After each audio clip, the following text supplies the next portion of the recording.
Hey guys, Tiffany here. Now that we're coming to the end of our school year, I want to share with you guys about my 9th graders world mythology course. So we put this together as an elective for the school year, and she has been loving it and wants to learn more. She's very upset that she's almost done. She's on her last culture now, going into Egyptian mythology, and she is very upset. So this book was wonderful. She really enjoyed it, learned a lot. So this is her, basically the spine of what I used. It's called Myth Atlas, Maps and Monsters, Heroes and Gods from 12 Mythical Worlds. So it takes you through 12 cultures. Let's see if I can kind of show you that. I'm not sure what you're seeing right now. And each section has the same kind of layout. So here is the Greek world. It shows the world. Oh, it also has, I think before that, I'm sorry. There's an introduction before it shows the world. And then there's there's 1 to 2 or 3 stories that you will come across for each culture. I loved the illustrations in this. And then at the end of each section, you will see a creatures and artifacts section. So basically what I did was go through each culture, and I first just went down and made a schedule of so the first day, the first week of the culture was, she would read the introduction, the world page, and then she's been keeping a creation journal in which she would write down creation stories, like how the culture believes that their world was created.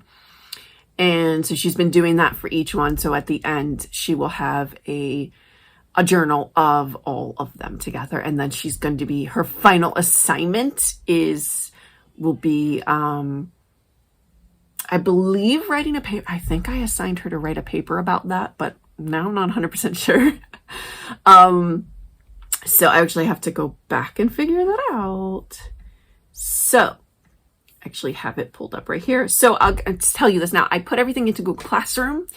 So that was an easy way for her to go on. She has an iPad that she can go on and see all of her assignments on the calendar, know exactly I did this for her for science, history, and mythology and English. So basically almost all the assignments I just made due on Friday, and it was up to her to schedule it throughout the week. And she kind of made a schedule for herself where she would do history on a certain day of the week. She would do her mythology on a certain day of the week. So that worked out really well for her. She likes to be organized. She likes having that schedule. She's that type of person. So, oh yeah, end of year project. Oh yeah, there's another one before that. There is something she's supposed to do with the origin stories. I don't remember, but her final project is actually to create her own myth, which should be really interesting. I'm excited for that. So yeah, and then, depending on how many stories there were, how many other assignments I came up with, each culture might be, usually about 2 weeks, I think. Some are 3 weeks. Yeah, anywhere from 2 to 3 weeks for each one. So then the other weeks would be to read the stories in the book, or I might split it up and have some other videos to watch or something, or an art assignment, and do it that way. So it kind of varied every week what she was doing. So from that, so basically I wrote down and went through the book of like what culture she's going to be learning about. And I took a look at the stories and tried to find videos. So she did. I'm going to look right here on my playlist. I do have a world mythology playlist Let's see. I don't know if I have them all in there, but I can link that down below. I have an unlisted playlist, but if I put the link down below, you'll be able to see those videos if you want to take a look at what videos I used. There's some crash course, there's some TED Ed videos. It's kind of random, just whatever fit into whatever she was learning about.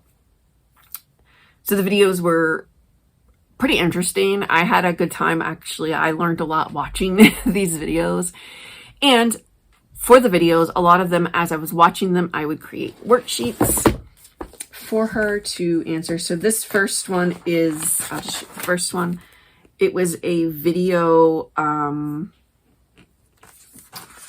it's actually not the first. The first worksheet I made for her, but it wasn't. So there was a video about alligators in mythology. And so as I watched the video, I just typed up questions for her, and so that she could answer while she watched the video. The same thing about werewolves. She watched a video about werewolves and a lot of things like that. So I created worksheets for her. There were a couple other books that I pulled. We have a mythical creatures book. I see it. And a couple other myth books. So I did pull from those a little bit too. And there was some reading that she did out of those as well. And we also included some artwork, occasionally some different, I'm trying to see if there's anything. This is like a simple thing. She had to copy a poem and just like illustrate it. There's just another piece that she did. So a few different art projects. They're not even all in here. Yeah, so it was really just kind of diving into those stories and learning about the culture from their myths and their beliefs and things like that. So she really enjoyed this course. I enjoyed it because she enjoyed it. And whenever you can get your 14-year-old to enjoy something and be happy to learn it and look forward to it and be sad that it's over, that's awesome. So she actually just asked me the other day, what's next? What are we gonna do after mythology? So we're going to come up with something that's going to grab her as much as this did. She has read a few other books as well. She reads a lot of Rick Riordan books, which is full of mythology. She's actually on the Magnus Chase series right now. So that's Norse mythology. So I think she read a couple other like smaller, she's done a couple even like picture books, myth picture books, which is fine. Any way you can get the stories is great. I'm okay with that. So yeah, she really enjoyed this course, and I'm not going to put in a clip of how I put this into Google Classroom. If you go back and watch my last video on her modern history course, I put a clip in of how I set up Google Classroom for that. And I did it the same way. So I don't need to do it here. So you can go back and watch that video. So yeah, I hope you enjoyed that. I hope maybe give you some ideas on creating your own course. And I was really nervous about high school in general, but also creating my own course for her, just making sure it's rigorous enough. But I also want to keep it interesting and not too much pressure for her. But this was a really good course. She really, really enjoyed it. And yeah, if you have any questions about it or about any of my resources that I used, I pulled some worksheets from Teachers Pay Teachers and maybe a couple other sites. I didn't pay for anything. It was all free downloads and things like that. There were probably some PowerPoints in there, things like that, but just free stuff I found on the internet, just doing a quick Google search. So yeah, like I said, hope that was helpful. If you have any more questions, please comment down below and let me know, and I will be happy to answer them. So I hope you have a great day.